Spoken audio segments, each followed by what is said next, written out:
Greetings, hi, TheWarOwl greets you, and hey there, it's another Operation Payback. That's right, folks, the latest update is the next installment of Valve's brilliant DLC for Counter-Strike Global Offensive.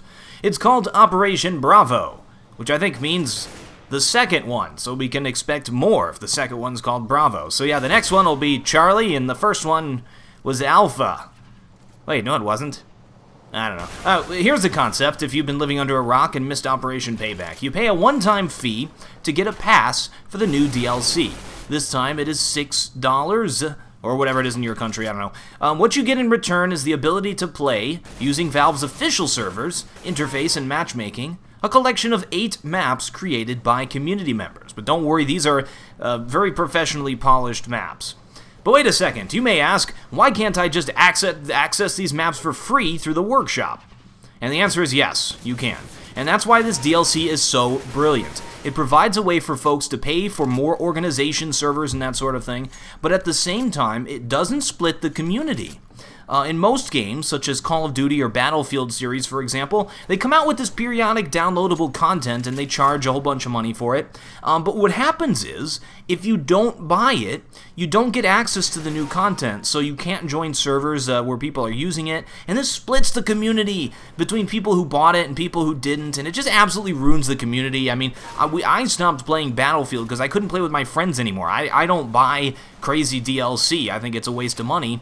And, you know, I want to play the base game, but all my friends bought the DLC and are playing the stuff, so I had to stop playing. It just kills it. With Operation Bravo, you can access all of the content without paying through community servers, or you can just join off a friend who has a pass and get it without purchasing a pass. That's right, if your friend is on one of the Valve servers, you can just join off of them. There's no penalty, nothing like that. It's a really smart idea. And it gets better, folks. As I mentioned, the maps are made by amateur map makers in the community, and they get some of the profits as well off of this. Awesome, right? Valve has successfully continued to monetize their game without splitting the community or pressuring anybody into it, as well as encouraging the content creating community through cash incentive. Wow, that was interesting. Lots of alliteration there. Moving on. That was failed. All right. Along with encouraging them in their possible future careers as game developers, which we know Valve seems very keen on, along with supporting the indie community and all that stuff. It's absolutely brilliant, and I believe it will serve as a model for companies who want to get beyond the bad PR of, "Hi guys, we're here to screw you." Valve has always been an example for other companies. They've sort of set the standard in many ways. They provide an awesome service, they do something awesome, and because of that, other companies have to follow toe. They can't continue screwing you. They have to sort of take up these new practices. But wait, there's more!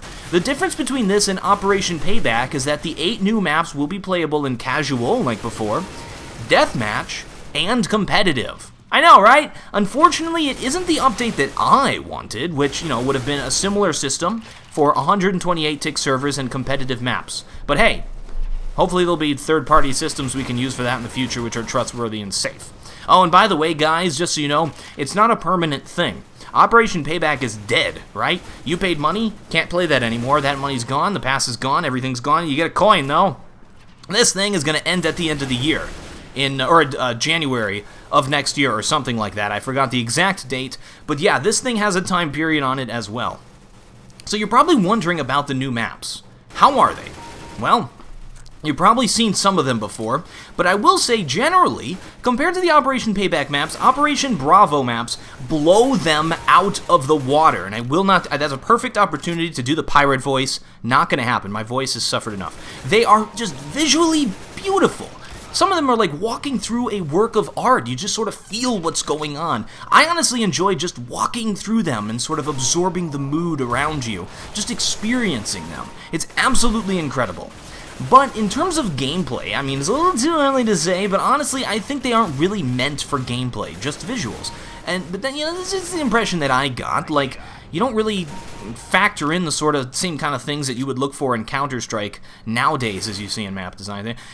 They feel more like professionally designed maps for a different game, like a single-player shooter where you would sort of soak in the atmosphere, not meant for competitive play. I mean, I'm looking for like a multiplayer map, right? Completely designed for multiplayer, awesome map like Complex or Temple. Who knows those? Those are good. Either way, interesting update. There's some other changes, but this video is just geared toward this little part of the Operation Bravo part of the update. And I know a lot of you folks are suggesting me to do certain casts and certain videos about the update and certain videos about guns and certain videos about this and blah, blah, blah. And don't you fret, plenty of videos on the way. I had to take a day off doing anything voice-related because of the Captain Longbeard thing. I couldn't speak the next day. I don't know what I was thinking. I got way too carried away with that, but it was a lot of fun. Thanks for all the guys who showed up for that. And I couldn't speak the next day. This is day number 2 or 3 afterwards. Kindest regards, I'm TheWarOwl, and I still have no closer.